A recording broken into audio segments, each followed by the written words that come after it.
What's up, guys? My name is TechnoTuner, and today I'm bringing to you my Arcana Force Millennium Genesys deck profile. This deck is really fun. It's funny as all get out to play.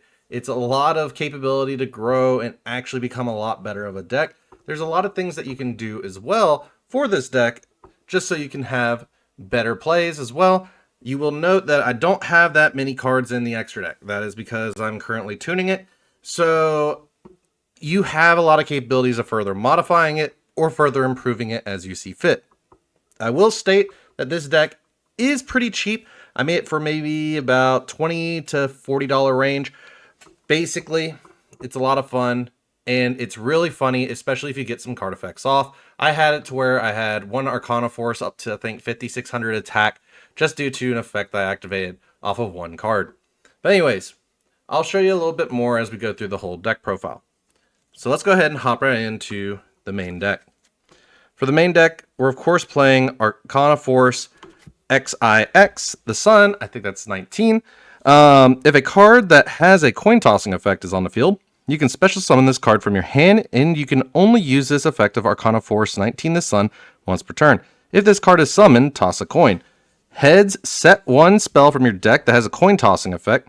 Tails, destroy all cards in spell and trap zones. So you have a lot of capability, especially if you have Light Barrier out, to get an extension spell off of this. It's also a free body if you have another Arcana Force or a card with a coin flipping effect on the field. Next up, we're playing 3 Arcana Force 5, the Hierophant. You can discard this card. This turn, your opponent cannot activate cards or effects when an Arcana Force monster or monsters are summoned to your field. If this card is summoned, toss a coin. Head, special summon one level 4 or lower Arcana Force monster from your deck with a different name than the monsters you control and in your graveyard. Tails, special summon one Arcana Force monster from your deck to your opponent's field. So while you can also do that, if they ever do give us an Arcana monster that prevents your opponent from summoning or has some kind of negative effects, that can come in handy as well. But in this case, we're not running any of those. But we are running next our Light Barrier Searcher, which is 3 Arcana Force 15, the Fiend. This card is really insane, has a lot of good capabilities. You can discard this card, add 1 Light Barrier from your deck or graveyard to your hand. If this card is summoned, toss a coin, and this card gains the appropriate effect. Heads, when an attack is declared involving this card, you can target one monster on the field, destroy it, and if you do, inflict 500 damage to its controller. Tails, if an attack is declared involving this card, destroy all monsters on the field. So it can become a field nuke while also being a burn capability as well with popping an opponent's monster. The other thing that I will state, this is the main card you're going to be discarding to basically search for your Light Barrier. Then for our final 2 Arcana Force cards that we're playing 1 Arcana Force, I think that's 6, the Lovers. If this card is summoned, toss a coin. Heads, this card can be treated as 2 tributes for the tribute summon of an Arcana Force monster. Tails, neither player can tribute summon Arcana Force monsters. So this can be a little bit of an issue where if you're really trying to hard summon out a monster, this can really hurt you if you get the Tails effect. But most of the time we're giving this to the opponent if we have to. If not, we're basically utilizing it as another body to go into our fusion. And then finally, our last monster, because we can't run the towers, as the towers, or the world, excuse me, is 100 points, so we have to run something else. This one is Arcana Force EX, the Light Ruler. Cannot be normal summon or set, must be special summoned from your hand by sending 3 monsters you control to the graveyard. If this card is special summoned, toss a coin. Heads, when this card destroys an opponent's monster by battle and sends it to the graveyard, you can target 1 card in your graveyard, add that target to your hand. Tails, when a spell or trap card or monster effect is activated that targets this card. Quick effect, this card loses exactly 1000 attack, and you negate the activation, and if you do, destroy it. So, overall, you're basically getting a 4K body out that can help you out greatly, close up the game. But that's all for the Arcana Force monsters that I'm running, but there is a honorary card that is basically a searcher for the Arcana Force cards, which is 3 Goddess of Two Sides, or of the Two Sides. If this card is normal or special summon, you can add 1 monster from your deck to your hand that has a coin tossing effect except Goddess of the Two Sides. During your main phase, you can toss a coin and call it. If you call it right, double the attack of all monsters you currently control until the end of this turn. If you call it wrong, send as many monsters you control to the graveyard as possible, minimum 1, and if you do, draw 1 card. You can only use each effect of Goddess of the Two Sides once per turn. You're more than likely not going to use the coin flip effect to double the attack unless you really want to try it and go for a game.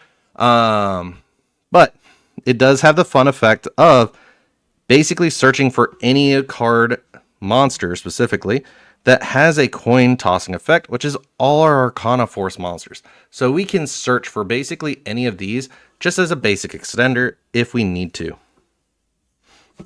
That's all that I have for the Arcana Force and Searcher cards. Up next for the Millennium engine, I'm playing 1 Sinjinin Wakes from a Millennium. This card is 33 points, that's why I'm only playing at 1. But it cannot be destroyed by monster effects. You can only use each of the following effects of Sinjinin Wakes from a Millennium once per turn.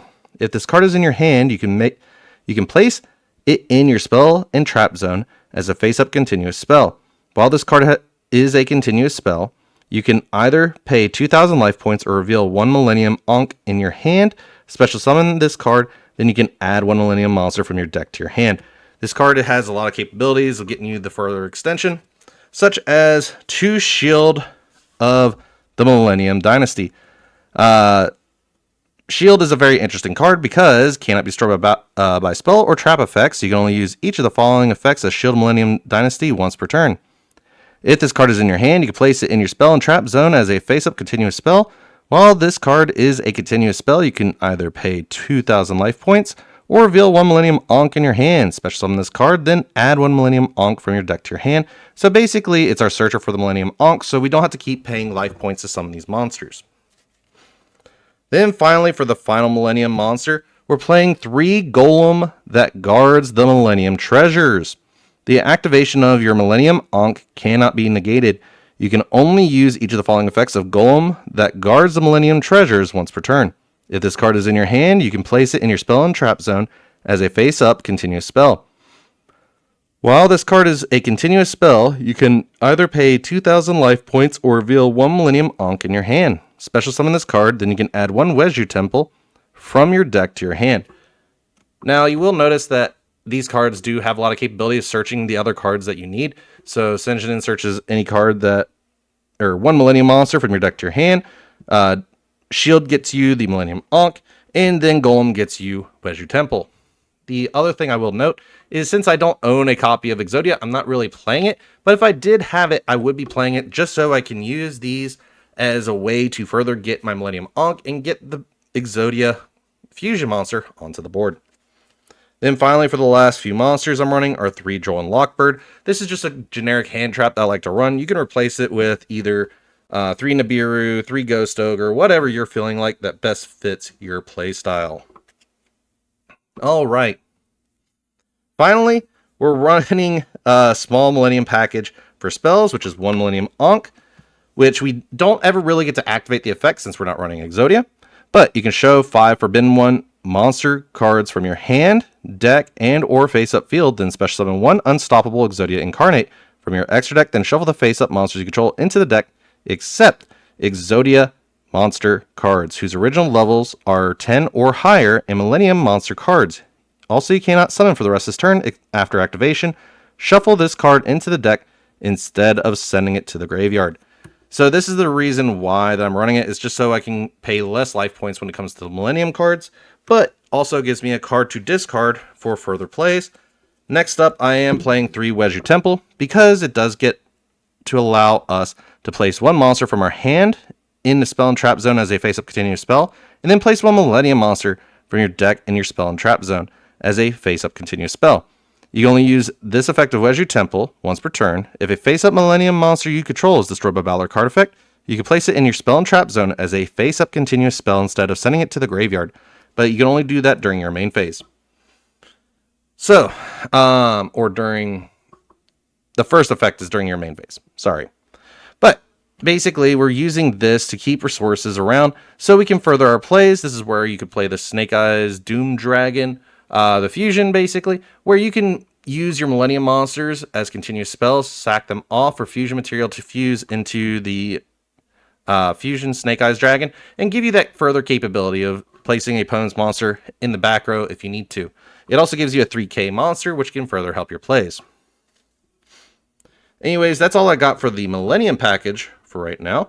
But for other cards I'm playing are 3 Super Poly. This is where the Millennium Ankh can be really helpful if you don't want to keep having it in your hand.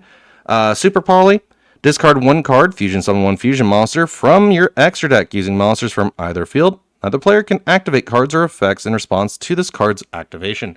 So basically allowing you to Super Poly into some of your targets using the Millennium Ankh that you have in hand, since you may or may not want to keep using it. Now for the Arcana Force part of the deck, we're playing 3 Light Force. This spell is very helpful, as once per turn during your standby phase, if Light Barrier is not in your field zone, toss a coin. If tails, the following effects are negated until your next standby phase. For any monsters you control gain 300 attack and defense.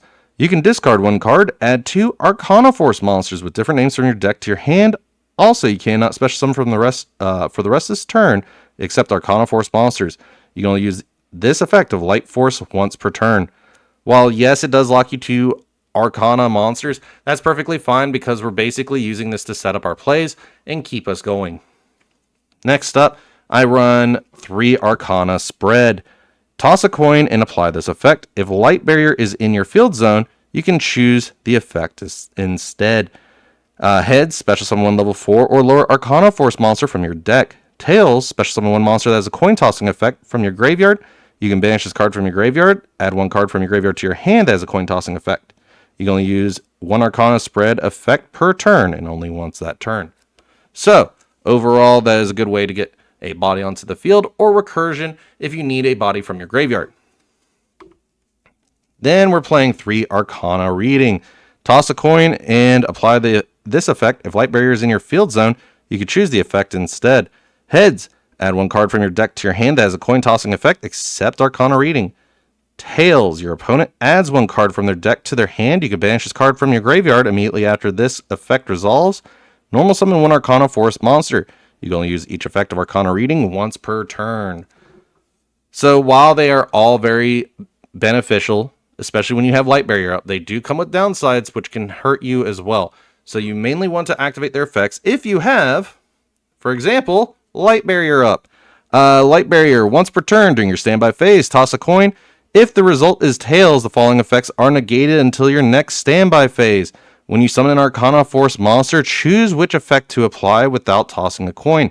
If your Arcana Force monster destroys an opponent's monster by battle, you gain life points equal to the destroyed monster's original attack. So, this field spell is basically the bread and butter of what allows your Arcana Force monsters to do the effects that they need to, while also giving you the capability of activating your spells and getting the effects that you want. But it does come with the cost of flipping a coin and making sure it is not tails. But anyways, that's all that I have for the main deck, and we'll go ahead and hop right on in to the extra deck. While I may not have very many cards in the extra deck right now, this is just a bare bones basic of what you can run if you'd like to. First up, we have 1 Mud Dragon of the Swamp, 2 monsters with the same attribute but different types. Your opponent cannot target this card or monsters on the field with the same attribute as this card with card effects. Once per turn, quick effect, you can declare 1 attribute. This card becomes that attribute until the end of this turn. So basically, it helps you with the Super Poly just to get rid of troublesome targets. Next up is Garura, Wings of Resonant Life. 2 monsters with the same attribute, but different names. Any battle damage your opponent takes from battles involving this card is doubled. If this card is sent to the graveyard, you can draw 1 card. You can only use this effect of Garura, Wings of Resonant Life, once per turn. Once again, that is our other Super Poly target, which can help us out as well. Now, I do run this card because I am waiting on my Exodia to come in, but it is a fun card to run overall because the Unstoppable Exodia Incarnate requires 5 Forbidden 1 monsters, cannot be destroyed by opponent's card effects once per turn. If this card battles during damage calculation, you can make this card gain attack equal to your life points. Once per turn, when a spell, or trap card or effect is activated, quick effect, you can negate that activation. Once per turn during the end phase, you can set 1 Exile or Obliterate spell or trap from your deck. Once per turn, during your standby phase, lose 1,000 life points. So this is a ticking time bomb for you as well. So if you don't close out the game fast enough, this card will become a problem. Next up, we are running 3 Arcana Force EX, the Chaos Ruler, which requires 3 Arcana Force monsters with different names. Must be special summoned from your extra deck by sending the above cards from either field to the graveyard. If this card is special summoned, toss a coin. Heads, special summon 1 level 10 Arcana Force monster from your hand or deck, ignoring summoning conditions. Tails, add 1 card from your deck to your hand that has a coin tossing effect. While Light Barrier is in the field zone, your opponent cannot activate the effects of monsters on the field. So, overall, while this card has the capability of getting you the Light Ruler, it does have the option of getting you other cards such as the World or the Emperor. I can't remember which one it is, but it's basically the one where you tribute to and skip your opponent's next turn. You can run that in a non-Genesys format version of this as well, but it is very helpful as well. Now, the one thing that I will state that you can do with this whole deck, which I will note, I did take notes from Jesse Cotton's deck that he did for Let's Make Arcana Force meta. It's a really fun deck video and test hands and all that, basically getting to see how the deck works. This is where it gave me the idea of how to make it for Genesys. But there's a couple things that I will state that I would like to improve upon for this deck overall. One, you're running a lot of level 7s, and even if you're not running that many level 10s, you kind of do need something to finish out the game if you can't do the maximum amount of damage. So what I would recommend is probably running 2 of the Dreadnought Cannon, basically giving you the capability of making your Light Ruler and the EX Ruler into a rank 10 if you can do it for the follow-up. If not, there's other cards that you can run for follow-up plays if you aren't locked into Arcana Force or the Exodia monsters for the Millennium side. Some are which you can do is the Kashtira stuff if you want just a sustainable blocker on the board, or if you want something that is very beneficial, you can run rank 7s such as Big Eye to steal opponent's monsters, or to be able to pop cards, you can run the Dark Arm Dragon rank 7. That will help you out greatly in the further plays and being able to give you a little bit more extension for recovery. Now, do note that each of these decks are a lot of fun and are supposed to be for that aspect. If you're looking for more of a competitive build, you are more than welcome to modify these decks on however you see fit. Anyways, guys, I hope you guys did enjoy the deck profile for today. And if you did, please go ahead and leave a like and subscribe. And I'll see you all in the next one. Is it okay if I'm to say I'm catching feelings from all the dealings? Am I astray? What do you say? How are you feeling? Is it the same?